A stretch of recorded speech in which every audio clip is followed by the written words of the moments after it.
Next on Ebert and Roeper, Colin Farrell and Angelina Jolie and Alexander. You make me feel so young. Jeffrey Rush and Charlize Theron in The Life and Death of Peter Sellers. And the film that I think is a real treasure. We skip Christmas. We skip Christmas? We skip Christmas, save the money, and spend it on us for a change. Tim Allen and Jamie Lee Curtis decide to skip the biggest holiday of the year and Christmas with the Kranks. I'm Roger Ebert. And I'm Richard Roeper. Our first movie is Christmas with the Kranks, and I'm making my list of the worst movies of the year, and I'm checking it twice, and I hope to find room for this frantically unfunny disaster. Based on John Grisham's book Skipping Christmas and set in a Chicago suburb, Christmas with the Kranks was obviously filmed on a studio lot with some of the worst-looking fake snow I've ever seen. Tim Allen and Jamie Lee Curtis are the Kranks.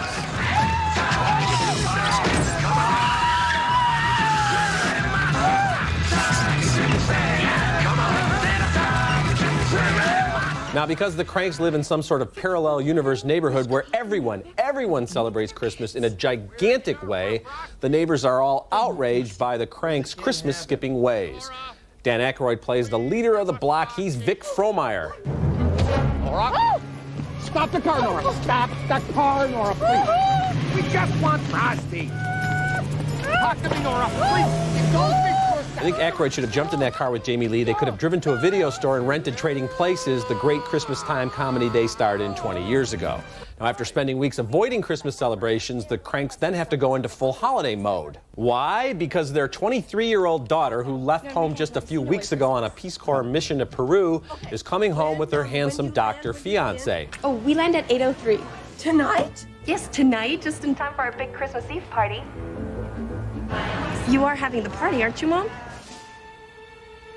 Of course we are. Oh. Mom and Dad, and in fact the entire neighborhood, react to this news as if the girl is a 12-year-old kidnapping victim who's been missing for years. Christmas with the Kranks is a sappy, slapsticky mess. Big thumbs down, down. Big thumbs down for me, too. This movie is dead in the water. It's not funny, and furthermore, it makes you feel kind of icky. For example, the fact that woman across the street has really gotten some very bad news about cancer, and so they give her a cruise. Yeah. You know, because she doesn't have to worry about chemo or radiation. Have a nice time going through customs and drinking the rum pina coladas and all that fun stuff. Yeah, I know. It made no sense. The neighbors were like the Stepford Christmas enforcers. Yes. I mean, it's absolutely fascistic the way they insist that you have to have Frosty the Snowman on your roof, or you cannot live in the neighborhood And they anymore. have no lives, apparently, no jobs. Their only mission is to gang up on the Kranks. And Jamie Lee Curtis, who I like a lot, she overacts so horribly in this thing. When she finds out her daughter's coming home, I'm like, what is going on with this movie? And here's another thing. This movie manages to get through a whole film about obsession with Christmas without ever mentioning Jesus. Right. And it's his birthday. It's department store Christmas that they're all... It's the secular holiday that they have it's amazing to you can make an entire movie about Christmas and no mention of religion whatsoever. Audrey Tautou and the director Jean-Pierre Jeunet, who had a worldwide success with Amélie in 2001, are together again for a very long engagement. Amélie was a wonderful film. This one is even better. It tells the story of a young woman with polio whose fiancé is reported dead in World War I after being sent into no man's land as punishment for trying to get out of the war. Audrey Tautou plays Matilda, a determined young lady who follows up one clue and tantalizing lead after another to solve the mystery of her lover's fate. Dis Louis, dis à Véro que je penserai toujours à elle et que c'est bien malheureux qu'elle ne peut plus me parler. J'ai revu Biscotte et on s'est réconciliés. Adieu mon ami. Bastoche. The film's recreation of trench warfare in World War I is immediate and graphic. We feel the hopelessness that caused men to do anything to get out of this war. On va se marier. Chance qui nous est condamné, sinon on aurait dû attendre la fin de la guerre. Là, du coup, je vais pouvoir rentrer à la maison tout de suite après l'exécution. Like Amélie, this is a visually stunning film. Jeunet's camera flies over the action with total freedom, and special effects are used to create a convincing reality of the battlefields in Paris around 1920. But the story is gripping in a very simple way. Because Matilda believes her man is alive, her quest leads her to discover one sad or horrifying truth after another about the war, where trench warfare was a sentence of death for millions. A very long engagement is rich in supporting characters, and at the center is Audrey Tautou in a performance of both strength and great charm. Thumbs up. Thumbs up for me as well, Roger. And you know, this is such a bold experiment that in less talented hands, it could have been a disaster because you mentioned all these elements. There's like a spy film noir thing going on here. There's a very hardcore, gruesome, intense look at World War I. Then there's the kind of whimsical feelings. You know, Audrey Tautou will have these little games she plays with herself. This will be true if I can count to this or reach that. And all these things work together so well. And you're right, visually, it's one of the most impressive films of the year. It really brings that awful trench warfare in World War I to life, where the men just basically stood there in cold and water up to their knees. You can understand why a man would injure himself, would arrange to be shot in the hand so that he could try to get out of a certain fate. Yeah, they're fighting off the rats, they're fighting off all kinds of diseases, and every once in a while they're expected to jump over the top and be shot to death. But then there are these beautiful scenes in Paris, and her detective work, and it all works together just beautifully. It's a good film. Yeah. Okay, when we come back, Jeffrey Rush shows the dark side of Peter Sellers. And now for a cable watch, The Life and Death of Peter Sellers premieres Sunday, December 5th on HBO. Playing one of the great movie chameleons, Jeffrey Rush sets a possible record for costume changes and character impersonations in a single portrayal. Rush recreates some of the most memorable work by Sellers in Dr. Strangelove, the Pink Panther movies, and his Oscar-nominated turn in Being There. And Rush, as Sellers, also channels the real people in his life, including his mother and various colleagues. It's a head-spinning performance. Then I demand to speak to the person in charge. I am the person in charge, sir. Ah, then I demand to speak with you. You are speaking to me. Of course I'm speaking with you. What kind of a crazy stewardess thinks a passenger stands speaking with himself? What kind of a passenger puts everyone's lives at risk just before a landing? Our lives are at risk? Our lives are not at risk. Charlize Theron shows up about an hour into the movie as Sellers' second wife, Britt Eklund. What'd you say? Would you care to become the second Mrs. Sellers?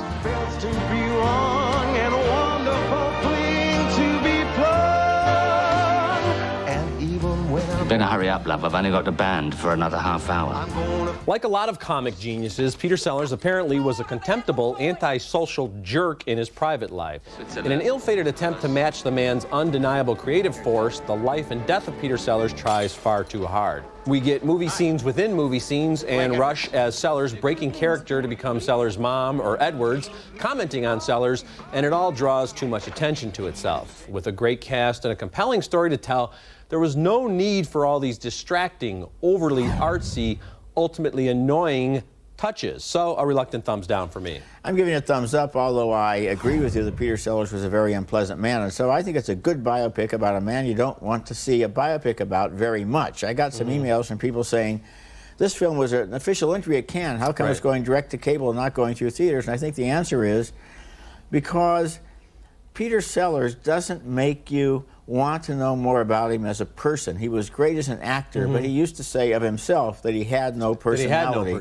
And Jeffrey Rush does a good job of conveying that. Here is a man who was just absolutely hopeless in social situations, makes everybody unhappy, makes himself unhappy, and then he dies having brought pleasure to millions. Well, Roger, I think my guess is that it's going straight to HBO, which is not a bad place to go, but I'm saying it's going straight there instead of into theatrical release because of the techniques used by the director here and by the confusing nature of it and by all of these tricks they use. No, I don't think so. I think if you had a straightforward biopic about this guy with Jeffrey Rush and a very good performance, it would have been worth seeing in a theater. I don't think audiences stay away from a movie because of the director's techniques. I think they stay away from the movie because if they see the clips from this film, it doesn't look like Peter Sellers would be a very much fun guy to know. Well, I think word of mouth would have doomed this film as well. Later in the show, our picks for the best new DVDs, and when we come back, Colin Farrell is Alexander.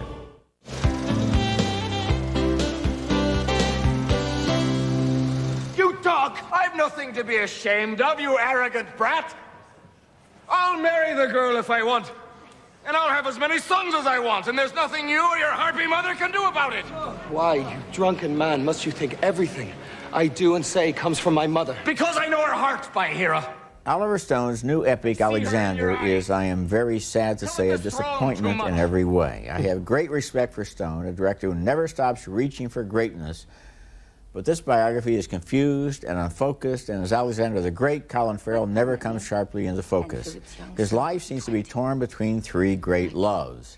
His mother, Olympias, played by Angelina Jolie, is a woman who hates and fears her husband, Philip of Macedonia. He will never give you the throne now, Alexander. Never.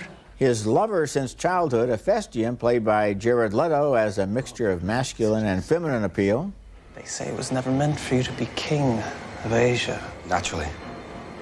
They want only to return to their homes rich with gold. But I've seen the future of Festian. I've seen it now 1,000 times, on 1,000 faces. And Alexander's Asian wife, Roxanne, played by Rosario Dawson, who he marries as a gesture to show his solidarity with the people that he has conquered. In Persia, you are a great king. Here, they hate you. The battle scenes have a fierce energy, especially in India, where Alexander's armies face terrifying elephant charges.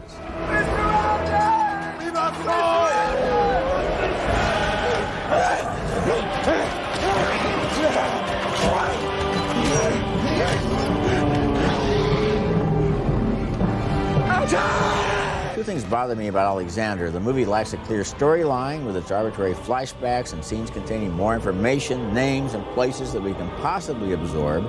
And I have no idea what the movie thinks about its hero. At times, he's an idealist trying to unite the world and absorb its civilizations. At other times, he's sexually confused and petulant. It was common at the time for men to have both male and female lovers, but Alexander seems to almost resent Roxanne, and the movie tiptoes around his relationship with a Festian. They hug a lot. The battle scenes are effective, but what is the movie trying to say? Thumbs down. Well, I have to agree with everything you're saying, especially about the way they're flipping back and forth in time, because at some point, Angelina Jolie and Colin Farrell are the same age. Yeah. It's amazing. She's his mom. They're the same age. And yet, I'm giving it thumbs up because it's just a wild, glorious, wacky mess that I found really entertaining. I'm sure the historians are going to howl, and I don't think Colin Farrell is the right person to play Alexander the Great. He's Alexander the pretty good. You know, you don't really see, I mean, he's not like Russell Crowe in Gladiator, which I think was what Stone's going for. And yet I was entertained throughout, often in a campy fashion. I'll give you that. I mean, Angelina Jolie with the accent and her pet snakes. And the snakes, which maybe she brought herself onto the set. I don't know. And you can almost see the tattoos, you know, covered by the mod. But I found that wildly entertaining. Same thing with Rosario Dawson. Let me tell you. Well, Rosario Dawson is a beautiful woman. I mean, I'm glad you're giving it a thumbs up because I have the greatest respect for Oliver Stone, and the guy doesn't play it safe. He will not bore you. He will never not bore you. be safe. I felt so bad that I didn't like this movie, but I have to be honest, I didn't. And I'm not sure I understand what the point is. I mean, I don't know what he thinks about Alexander. No, I don't know what we're supposed to think about Alexander. You have a movie that's almost 3 hours long, and you really don't get to know too much about Alexander. He gives these big speeches like he's Bill Parcells at halftime, rallying the troops. And, of course, the battle sequences, as always, the leaders always get to meet in the middle of the battlefield. It's fashionable to put down actors like Charlton Heston, but he knew how to wear a toga and carry a sword. He really did. And I'm still recommending it for what it is. Okay, our next movie probably doesn't have the budget of Alexander. It's Bright Leaves, and even though filmmaker Ross McElwee's 1986 movie Sherman's March reportedly inspired Michael Moore to make Roger and Me, McElwee's style is a gentle whisper compared to Moore's big shouts. In Bright Leaves, the northern-dwelling McElwee returns to North Carolina, his family's homeland dating back to the 18th century. He languidly investigates the semi-legendary stories about his great-great-grandfather, who supposedly was the original marketer of Bull Durham tobacco, but was driven to financial ruin by the Duke family. How do you feel about that now? Well, I feel like that they cheated my grandfather, and I feel like that the least they could have done was giving him some stock. McElwee is sure his family's story is the inspiration for Bright Leaf, a 1950 film starring Gary Cooper, Lauren Bacall, and Patricia Neal. A deeply eccentric film scholar insists that McElwee be strapped in a chair and wheeled around during their interview about the movie. What is the essence of their conflict? He didn't succeed that, you know. Curtis simply didn't have cinematic vision.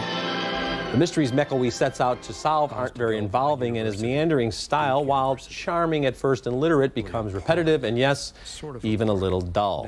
Ross McElwee has a dry, self-deprecating wit and a filmmaker's eye that makes even the dullest settings visually interesting, but Bright Leaves is just too slow and too quiet for me to recommend, so a mild thumbs down from me. A mild thumbs up for me. I like the irony in the movie. I like the fact that the Duke family left Duke University.